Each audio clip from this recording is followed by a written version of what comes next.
XTB France informe les participants que la présentation à venir et les informations qui vont être dispensées ne constituent pas en aucune manière une sollicitation ou incitation à acheter ou vendre des produits financiers. Bonjour à toutes et à tous, ici Vincent Intinavong pour ce Good Morning Market du mercredi 25 juillet 2018.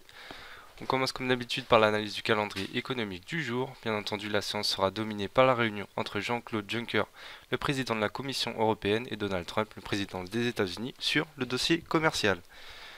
Nous avons également pris connaissance de l'indice IFO du climat des affaires en Allemagne pour le mois de juillet et nous constatons que l'indice recule de 0,1 point au niveau des 101,7 points en juillet contre 101,5 attendus par le consensus.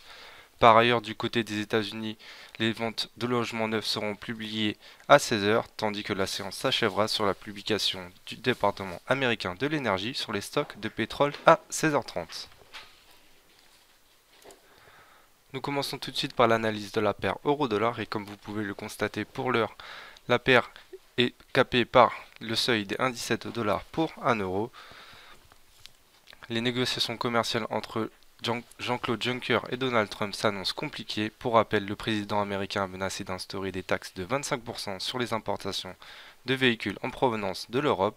Cette réunion aura surtout pour but de poursuivre les discussions entre les deux parties. Le président de la Commission européenne pourrait opter pour un accord commercial sur les produits industriels via un abaissement des droits de douane et une ouverture des marchés publics respectifs. Autrement, seul le secteur automobile serait concerné. En marge de ce rendez-vous décisif, le président américain a indiqué vouloir supprimer toute taxe, barrière et subvention. Enfin, la commissaire européenne au commerce a indiqué la semaine dernière que l'Union européenne se préparait à une nouvelle surenchère américaine. Sur un plan technique, les prix évoluent autour des deux moyennes mobiles à 25 et 100 périodes. Le RSI pour sa part est légèrement orienté à la hausse autour de sa zone de neutralité. Nous aurons donc pour l'heure un biais acheteur sur la paire euro-dollar et nous pensons qu'il est susceptible de revenir sur le niveau des 1,17 $ pour 1 euro.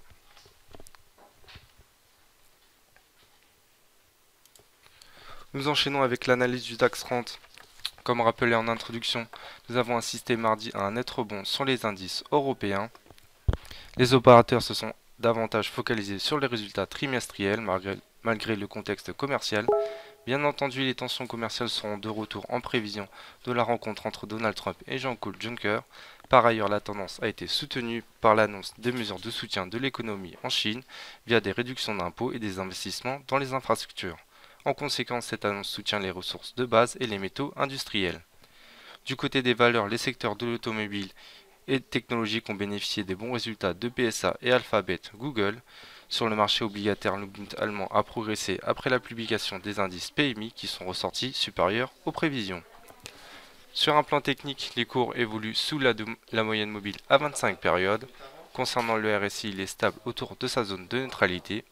Nous aurons donc pour l'heure un léger biais acheteur sur le DAX 30 avec en ligne de mire le niveau des 12 685 points. Nous passons maintenant à l'analyse du gold.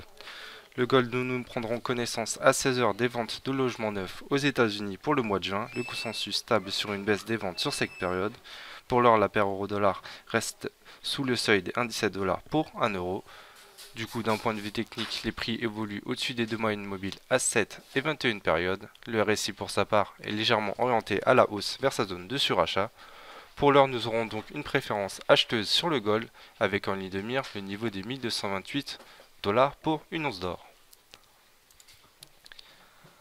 Concernant le contrat WTI, l'actif a terminé mardi en hausse de 0,93% au niveau des 68,52 $ le baril. Les cours sont soutenus par les prévisions d'une hausse de la demande chinoise malgré le contexte commercial actuel. De plus, l'American Petroleum Institute a fait état d'une contraction des stocks de pétrole de 3,1 millions de barils pour la semaine terminée au 20 juillet. Nous serons bien entendu attentifs à la publication du département américain de l'énergie. Une baisse de 2,3 millions de barils est attendue. D'un point de vue technique, les cours évoluent sous les deux moyennes mobiles à 7 et 21 périodes. Le RSI pour sa part est orienté à la baisse autour de sa zone de neutralité. Pour l'heure, nous aurons donc un biais vendeur sur le contrat WTI avec un objectif fixé au niveau des 67,22 $ pour un baril.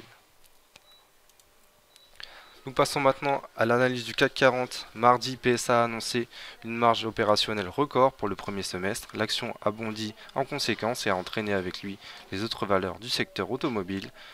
Dans le même temps, le numéro 1 du luxe en France et dans le monde, LVMH, a publié des résultats en forte hausse grâce notamment à Louis Vuitton.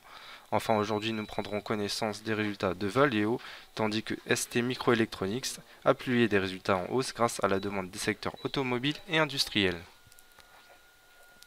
Pour l'heure, les cours évoluent au-dessus des deux moyennes mobiles à 25 et 100 périodes. Le RSI pour sa part est orienté à la hausse vers sa zone de surachat. Pour l'heure, nous aurons donc un biais acheteur sur le CAC 40 et nous viserons le niveau des 5459 points. Nous passons maintenant au S&P 500. Sur l'indice américain, nous prendrons connaissance d'une salve de résultats d'entreprise, avec notamment Boeing, Coca-Cola, Visa, des composantes du Dow Jones, ainsi que de Facebook, Ford, General Motors et Qualcomm. Par ailleurs, lors de la dernière séance, le Nasdaq a atteint un nouveau record. Mardi, les valeurs agricoles ont progressé après l'annonce du net de 12 milliards de dollars par le gouvernement américain pour limiter l'impact des droits de douane européens sur les produits agricoles produits aux États-Unis. D'un point de vue technique, les cours évoluent au-dessus de la moyenne mobile à 21 périodes. Le RSI pour sa part est stable autour de sa zone de neutralité. Pour l'heure, nous aurons donc un biais vendeur sur le S&P 500 avec un objectif fixé au niveau des 2816 points. Enfin, nous terminons avec l'analyse du Bitcoin. Le Bitcoin qui a été soutenu et qui est sur des plus hauts de 2 mois au-dessus du seuil des 8000 $ pour un Bitcoin. L'optimisme règne donc au sein des investisseurs. Ces derniers anticipent un feu vert de la SEC, le régulateur américain, pour une autorisation d'un ETF sur le Bitcoin. Cependant, à court terme, nous aurons un biais vendeur. En effet, les prix sont capés par les deux moyennes mobiles à 7 et 21 périodes, tandis que le RSI est orienté à la baisse autour de sa zone de neutralité. Nous viserons donc dans un premier temps le niveau des 8226 $ pour un Bitcoin. Je vous remercie, je vous retrouverai demain matin pour un nouveau Good Morning Market. Merci et bonne journée.